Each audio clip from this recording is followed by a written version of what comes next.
کہا معصوم اپنا فیصلہ نہیں بدلتا، معصوم کا فیصلہ حتمی ہوتا ہے، یقینی ہوتا ہے، حقیقی ہوتا ہے۔ معصوم کا فیصلہ کیا تھا؟ کہا، اب ایک جملہ ہے خدا کی قسم، اور مجلسی جیسا عالم لکھ گیا، اب میں کیا کروں، اب کس کا ظرف چھلکے گا میں نہیں جانتا۔ مجلسی لکھتا ہے اللہ اللہ فلا اللہ، اگر میں کہہ دوں خدا ہے تو ہے، نہیں تو ہے۔ کہاں بیٹھے آپ؟ خدا ہے تو ہے، میں کہہ دوں خدا ہے تو ہے، نہیں تو نہیں۔ اب اسی منزل سے ہر گھر میں ایک کتاب موجود ہوتی ہے 14 ستارے، فضائل آل محمد سے ایک بڑی مشہور کتاب ہے، جا کر پڑھیے، اس میں ایک روایت ملتی ہے سرکار امام حسن مجتبی رب امن جن کا لقب ہے، سرکار کے دور میں خدا کی لعنت ہو اس بھکاری شام پر، توجہ نہیں کرتے، اس بھکاری شام پر اس نے ایک شخص کو بھیجا، کہا تو موصل چلا جا، ایک مقام ہے موصل، ایک شہر ہے، موصل چلا جا، وہاں فرزند رسول حسن ابن علی موجود ہے، اور اپنے آپ کو غلام آل محمد ثابت کر، ظاہری طور پر غلام آل محمد ثابت کر۔ اب وہ موصل آ گیا، لیکن اس کے چلتے چلتے ایک عصا اس کے ہاتھ میں دیا تھا، جس کے نیچے والے کونے پر ایک لوہے کی انی تھی اور وہ زہر میں بجھی ہوئی۔ اس نے کہا موقع پا کر سلطان امن کے پائے اقدس پر اس کو رکھ اور دبا دے، زہر جو ہے وہ چلا جائے گا ان کے پاؤں مبارک میں۔ اس نے ایسا ہی کیا، ایک مرتبہ اسے موقع ملا، اس نے رکھا اور دبا دیا۔ یہاں امام حسن نے دیکھا، اس نے گھبرا کے کہا مولا میں تو اندھا ہوں، غور نہیں فرما رہے، میں تو اندھا ہوں۔ کہا اب قیامت کو بھی اندھا اٹھے گا، اب قیامت کو بھی اندھا اٹھے گا۔ اندھا اسی وقت ہو گیا، پھر قیامت کا روز جب آئے گا تب بھی اندھا اٹھے گا۔ لیکن ایک جملہ آپ کے حوالے کروں، آگے کیا ہوا؟ عباس نے وہی نیزے کی انی اٹھائی اور اس کے سر میں دے کر ماری۔ پتا چلا کوئی اگر حسن اور حسین پر وار کرے گا تو عباس تلوار نکالے گا، کوئی محمد کی اتنا تو رسالت پر وار کرے گا تو علی تلوار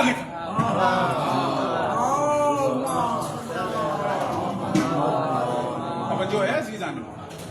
اسی طرح ہے کہ جناب سیدہ نے اپنے گورنر تبدیل نہیں کرنا چاہیے، وجہ ہے اس میں۔ اب ایک یہ منزل آ گئی ہے تو ایک روایت آپ کے حوالے، اور بلکہ روایت کیا، قرآن میں سورہ مبارکہ بنی اسرائیل موجود ہے، اس کے اندر پورا واقعہ تفصیل سے یہ بیان ہے کہ موسیٰ کے دور میں موسیٰ طور پہ جایا کرتا ہے، یہ سب جانتے ہیں۔ موسیٰ طور پہ گئے، اپنی جگہ مقرر کر کے گئے ہارون کو۔ اب جب موسیٰ لوٹا ہے تو منظر ہی عجیب، عزت علی کی قسم یہ منظر ہی عجیب ہے کہ موسیٰ دیکھتا ہے کہ سامری کے بچڑے کی پوجا ہو رہی ہے، سامری کے بچڑے کی پوجا ہو رہی ہے، بس یہ دیکھنا تھا۔ موسیٰ نے کہا سامری کو بلا، کہا سزا تو تجھے، جملہ آپ کے حوالے، سزا تو میں تجھے بعد میں دوں گا، پہلے یہ بتا تو نے یہ کیا کیسے، یہ کیا کیسے؟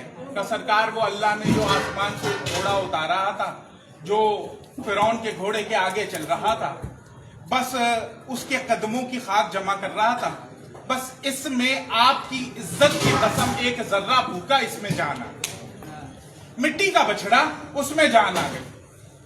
اب بھی پوچھتے ہو کیوں علی مباہلے میں پیچھے چل رہے تھے؟ اگر علی مباہلے میں پیچھے نہیں آگے چلتے تو ہوتا کیا؟ ایک زمانے میں زمانہ کتنے زمانے خلق کر لیتے۔ صلوات پڑھیے با آواز بلند۔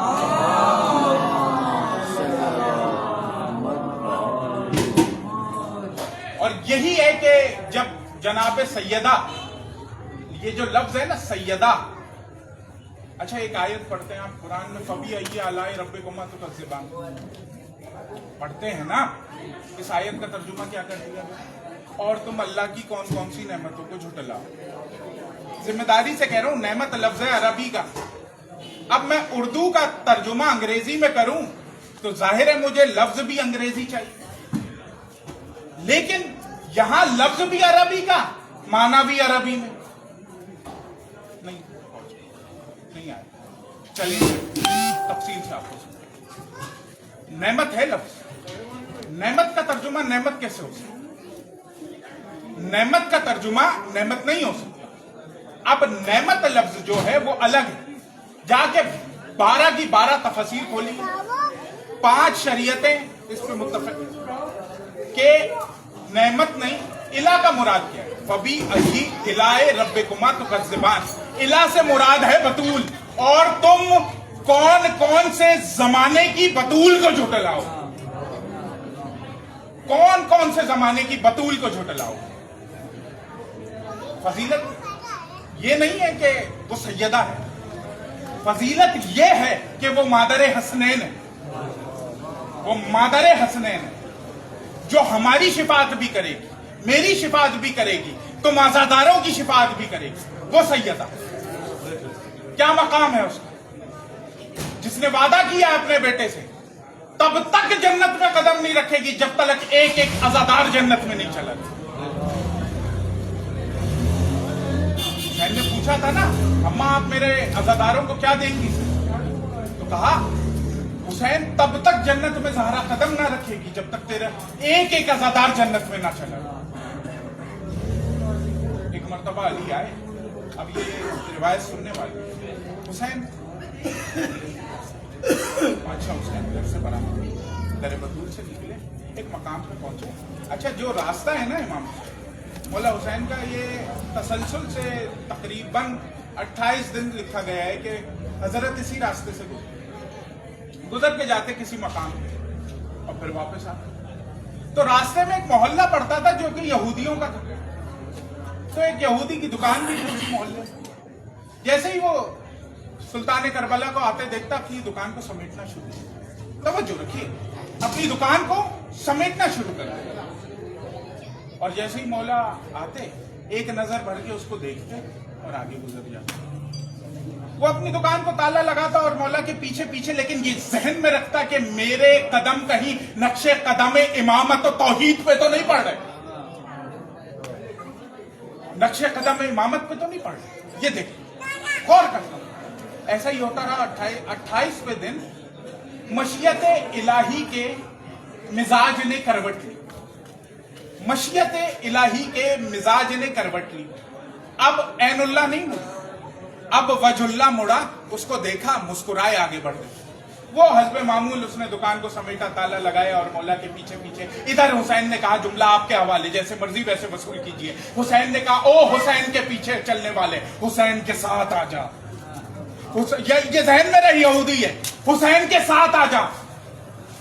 کہا میں اکثر دیکھتا ہوں تو میرے پیچھے پیچھے چلتا ہے، وجہ کیا ہے؟ کہا یہ یہودیوں کا محلہ ہے مولا، میں جانتا ہوں ان کی خصلت کیا ہے. توجہ رکھیے، ان کی خصلت جانتا ہوں مولا، اسی لیے آپ کے پیچھے پیچھے آ جاتا ہوں. بس یہ سننا تھا. مولا نے کہا اچھا لیکن وجہ کیا ہے، تو میرا پیچھا کرتا کیوں؟ اور فرمانا تو میرا پیچھا کرتا کیوں ہے؟ جملہ آپ کے حوالے. کہا میں آپ کی حفاظت کے لیے آپ کا پیچھا کرتا ہوں. اب حسین نے کہا جو توحید کا محافظ ہے تو اس کی حفاظت کرے گا، جو توحید کا محافظ ہے تو اس کی حفاظت کرے گا.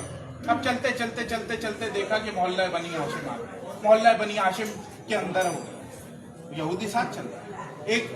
ایک مقام، اللہ جانے کیسا مقام ہے، ایک مقام آیا، یہودی 4 قدم پیچھے آیا. تقریر ختم ہو رہی ہے، توجہ رہے. یہودی پیچھے ہٹا 4 قدم اور اس نے کہا مولا میں تو یہاں آنے کا سوچ بھی نہیں سکتا تھا. کہا جسے ہم اذن دیتے ہیں وہی آتا ہے. تو کوئی عزادار یہ نہ سمجھے کہ وہ اپنی مرضی سے آیا ہے، اس کے ادھر آنے میں بھی مرضی کسی مرضیہ کی چلتی. میں نے ایک آیت پڑھی قرآن کی، جس شورۂ آفاق آیت کو میں نے تلاوت کرنے کا شرف حاصل کیا، وہ سورہ مبارکہ احزاب کی 36ویں آیت. ارشاد ہو رہا ہے بسم اللہ الرحمن الرحیم انما یرید اللہ لیذھب عنکم الرجس اہل البیت ویطہرکم تطہیرا.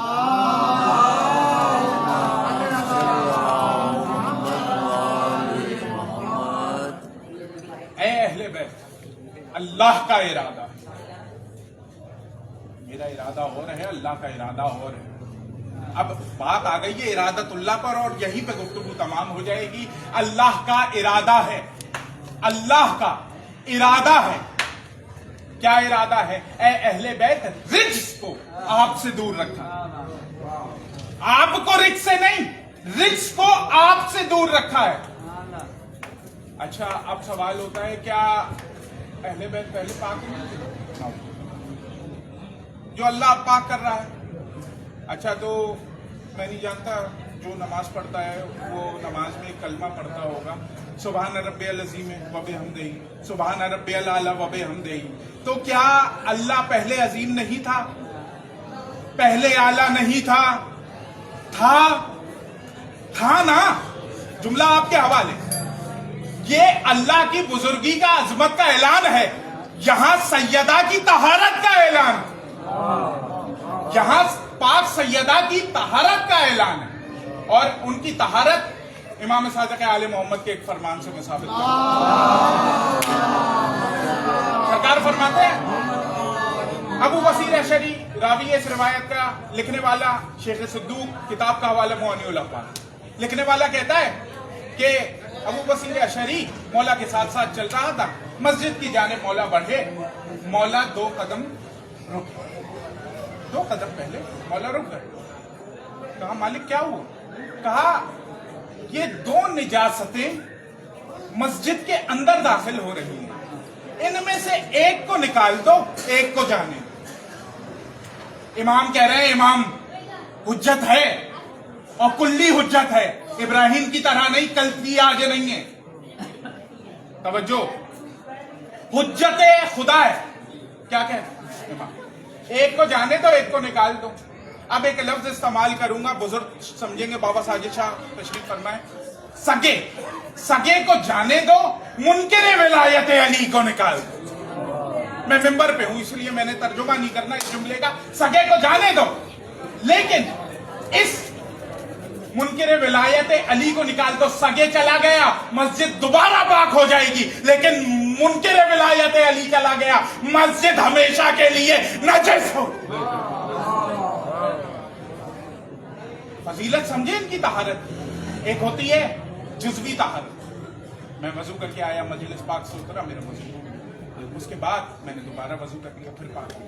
یہ ہے جزوی طہارت. ایک ہوتی ہے حقیقی طہارت. حقیقی طہارت کیا ہے؟ اب ایک شخص 1000 بار وضو کرے, اس نے ولایت علی, رسالت کا, توحید کا کوئی کلمہ نہیں پڑھا, وہ تب تک پاک نہیں ہو سکتا. بس گھر میں بیٹھے ہوئے اس نے کہا علی ولی اللہ, پاک ہو گیا, پاک ہو گیا.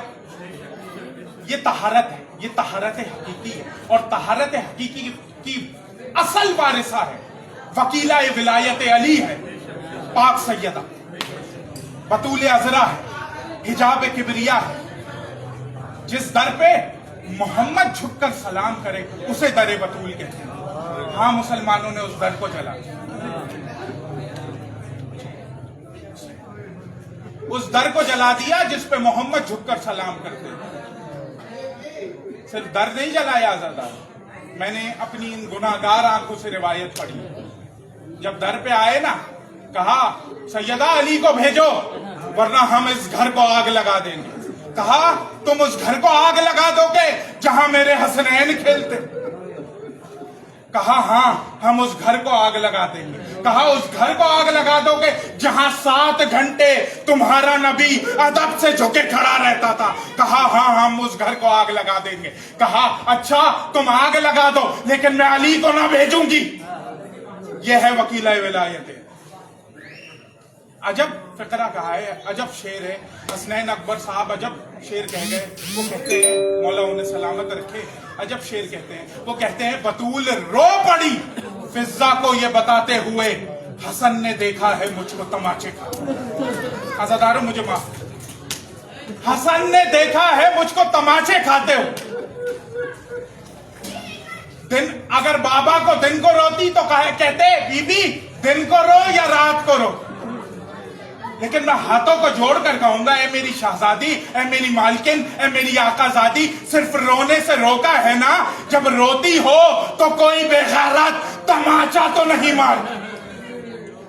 ایک شہزادی ہے جو جب بھی اپنے بابا کو روئی ہے اسے تماچا پڑا. شیخ صدوق لکھتا ہے کہ یہ وہ واحد شہزادی ہے جس کے بابا کا پہلا پرسا پہلے تماچے سے ملا. ہاں عزادارو، سیدہ کا در جل گیا. در میں میخیں لگی ہوئی، میخیں جل گئی. ایک مرتبہ یہ روایت وحید خراسانی ابھی بھی موجود ہے، ایران میں ہوتا ہے، جا کر پوچھ لینا. اس نے لکھی ہے وما ادراک ما فاطمہ، تم کیا جانو فاطمہ کیا ہے، کتاب کا نام. اس کتاب میں لکھتا ہے ایک ملعون نے، ایک بے غیرت نے اس دروازے پہ لات ماری. جلتا ہوا دروازہ سیدہ کے اوپر، آغوش میں محسن شہید ہو گیا، آغوش میں محسن شہید ہو گیا. اور بے غیرت مسلمان اوپر سے چڑھ چڑھ کر سیدہ کے گھر میں گستاخی کرتے رہے. ایک مرتبہ کہا یا علی میرے جنازے میں عمار کو ضرور بلانا. یا علی، پسلیاں ٹوٹ گئی سیدہ. یا علی میرے جنازے میں عمار کو ضرور بلانا، میرے بابا کا پہلا عزادار. پھر کہا یا علی عباس کو میرا سلام کہہ. کہا عباس کا کرتا میں نے ایک ہاتھ سے. عزادارو، جل گیا گھر، شہزادی رخصت ہونے والی. عجب جملہ. ایک مرتبہ علی مسجد سے آ رہے تھے، دوڑ کے ام ایمن گئی اور کہا یا علی پاک بی بی یاد کر رہی ہے. ایک مرتبہ علی ایسے دوڑے کہ اپنی ابا کاندھوں سے اتر گئی، امامہ گلے میں آ گیا. اس حال میں پاک سیدہ کی خدمت میں آئے، دیکھا تو کبھی دائیں کروٹ کبھی بائیں کروٹ. ایک مرتبہ کہا سیدہ آج تک تم نے علی سے کچھ مانگا نہیں، کچھ مانگ لو. کہا یا علی اگر میں مانگ لوں آپ دے نہ سکے. کہا مانگو تو صحیح. کہا میرا حسین کبھی پیاسا نہ رہے. سیدہ رخصت ہو رہی. کہا حسنین کو نہ بتا. ام ایمن پہلے میرے بچوں کو کھانا کھلانا، میرے حسین کو پانی کی سبیل کرانا، پھر بتانا. آخری جملہ چھوڑ دیا میں نے ممبر. ایک مرتبہ حسین آئے، کہا اماں آپ پر سلام ہو. جواب نہیں آیا. کہا بیٹا کھانا کھا لو، اماں آرام کر رہی ہے. کہا ام ایمن تمہیں پتا نہیں ہم اماں کے بغیر کچھ نوش نہیں فرماتے. ایک مرتبہ علی نے فاطمہ زہرا کا جنازہ برآمد کیا. ایک مرتبہ جنازہ لے کر چلے. حسن کو کہا بیٹا آخری دیدار کر لو ماں کا. حسن آئے، ماں کا دیدار کر لیا. لیکن کہا حسین آؤ ذرا ماں کا چہرہ تو دیکھ لو. کہا بابا اگر میری ماں فخر مریم ہے تو میں فخر عیسیٰ ہوں. جب تک اماں نہ بلائے گی حسین نہیں آئے گا. بندے کفن ٹوٹے، ہاتھ برآمد ہوئے، آجا میرے لال زہرا بلا.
دربار میں آ کر زہرا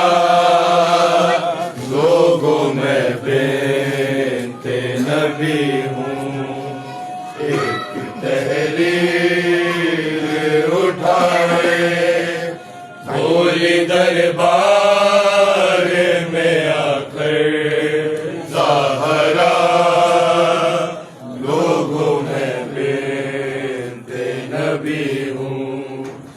ایسا بدلا ہے مدینہ اپنا حق مانگ رہی ہوں.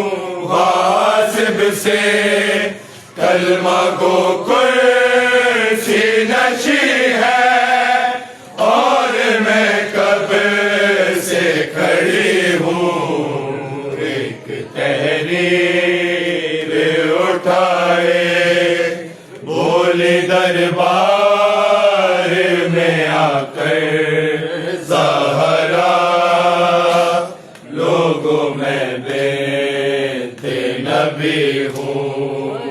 ایک تحریر اٹھائے بولی دربار میں آ کر ظاہرا لوگوں میں بنت نبی ہوں. پوچھا حیدر نے بتا کیا کیا مسجد میں ہوا. روکے بس اتنا کہا کبھی دیواروں کو تھاما کبھی میں خاک پہ بیٹھی ہوں تھک کر. کبھی بیٹوں نے سنبھالا کبھی رستے میں گری ہوں. ایک تحریر اٹھائے بولی دربار میں آ کر ظاہرا لوگوں میں بنت نبی ہوں.